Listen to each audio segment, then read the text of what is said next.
माझी गाडी ट्रॅफिक पोलिसांनी पकडलेली आहे, आता काय करायचं? काही करायचं नाही. ट्रॅफिक पोलिसांनी पकडली, हरकत नाही, गाडी मिळेल. मित्रांनो नमस्कार. नमस्ते. काल आपण ड्रिंक अँड ड्राईव्हचा व्हिडिओ बनवला होता. त्याच्यामध्ये तुम्हा सर्वांच्या प्रतिक्रिया आल्या, त्याबद्दल धन्यवाद. तुम्ही व्हिडिओ लाईक शेअर सबस्क्राईब केलेला आहे, त्याबद्दल देखील धन्यवाद. मी ॲडव्होकेट सागर शिंदे आणि काल आपण व्हिडिओ जो पाहिला, काल देखील आमच्यासोबत होत्या ॲडव्होकेट शशिकला शिलवंत.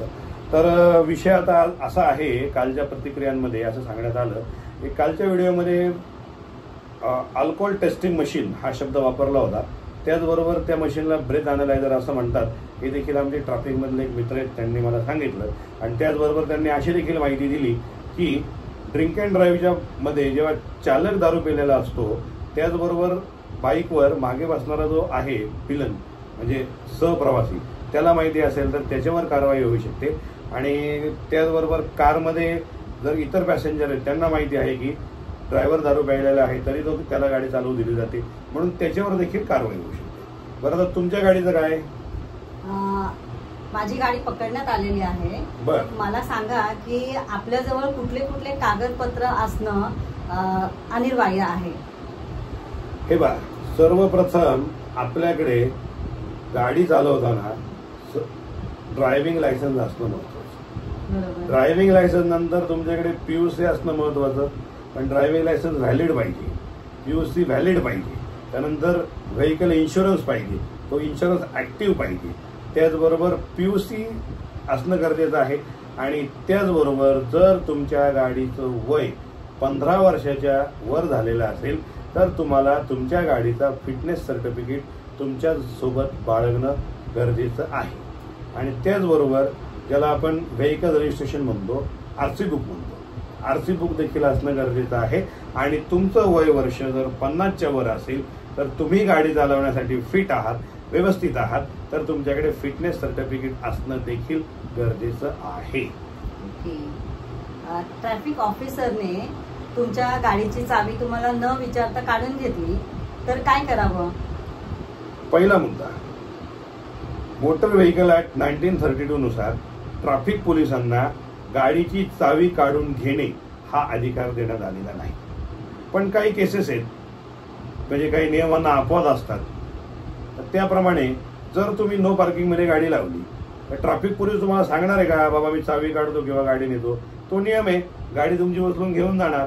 जर ट्रॅफिकला अडचण होईल, रहदारीला अडचण होईल, अशा जागी तुम्ही गाडी पार्क केलेली आहे तर नाईलाजाने गाडी बाजूला करावी लागेल. चावी असेल तर ती गाडी बाजूला करतात सौजन्य म्हणून. आपण देखील बऱ्याच वेळा गाडी बाजूला करतो, असं दुसऱ्याच्या गाडीला हात लावणं चुकीचं आहे, पण करतो. त्या अशा गोष्टींमध्ये आहे, पण कायद्यामध्ये ती प्रोव्हिजन नाही. आपण त्यांना कशा प्रकारे सहकार्य केलं पाहिजे? सर्वप्रथम ट्रॅफिक पोलिसांनी आपल्याला जर थांबवलं, ट्रॅफिक ऑफिसरने जर आपल्याला थांबवलं तर बऱ्याच लोकांना सवय चिक चिक चिक चिक अशी कट मारून झाली. तो प्रकार करायचा नाही.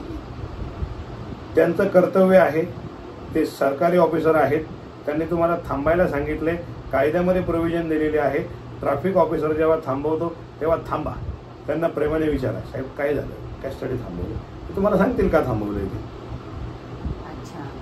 आणि आपण जे डिजी लॉकर वापरतो, डिजी लॉकर मध्ये ठेवलेले कागदपत्र पोलिसांना दाखवू शकतो का? हो, ते कायदेशीर आहे, त्याला कायद्याने मान्यता दिलेली आहे. तुमच्याकडे जर कागदपत्र कागद स्वरूपात असतील तर तुम्ही ते दाखवा. डिजी लॉकर असेल तर डिजी लॉकरचे कागदपत्र दाखवा, त्यामध्ये काही आक्षेप नाही, चालतं ते.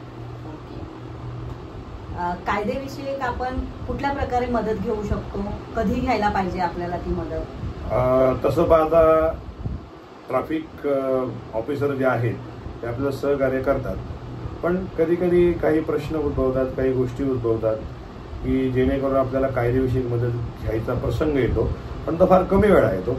तर प्रामुख्याने ज्यावेळेस तुमच्याकडनं जास्तीत जास्त फाईन आकारला जातो विनाकारण, तेव्हा तुम्ही कायदेविषयक मदत घेऊ शकता. एखाद्या वेळेस तुमचा विनाकारण वाद झाला तर तुम्ही ट्रॅफिक ऑफिसर बरोबर कायदेविषयक मदत घेऊ शकता.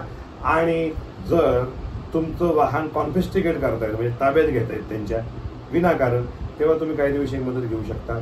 आणि काही नैसर्गिक आपत्ती आली, काही विषय झालाच की जो जिथे गरज वाटते, कधी काही होईल सांगता येत नाही, तर तुम्हाला वाटलं की मला काही नियम समजत नाहीत, काही नाही, तेव्हा देखील तुम्ही कायदेविषयक मदत घेऊ शकता. बरोबर. तर तुम्ही खूप चांगली माहिती दिली ह्याबद्दल, की हे तर रोजच्या जीवनातलं प्रॉब्लेम आहे की आपल्याला असं वाटतं की आपण बरोबर चालवतोय गाडी आणि ट्रॅफिक ऑफिसर जे असतात ते आपल्याला उगीचच थांबवतात, पण तसं काही नाहीये. सरांनी खूप चांगली माहिती दिलेली आहे आपल्याला आणि ह्या माहितीचा प्रसार झाला पाहिजे ह्या दृष्टिकोनातून सर आपल्याला नेहमी व्हिडिओज टाकत असतात आणि ते पाहून सगळ्यांनाच खूप मदत होते. त्याबद्दल आपले धन्यवाद ॲडव्होकेट सागर शिंदे साहेब. कसं आहे, आपण जे व्हिडिओ बनवतो, लोकांना कायदेविषयक माहिती देतो, लोकांनी ती माहिती घ्यायची आहे आणि कायद्याची अंमलबजावणी करायची आहे, नियमात राहायचं आहे, ट्रॅफिकचे नियम आहेत ते पाळायचे आहेत आणि मुख्यतः आपल्या सुरक्षिततेसाठी बाईक चालवत असाल तर हेल्मेट वापरायचे, कार चालवत असाल तर सीट बेल्ट लावायचं, ते विसरू नका.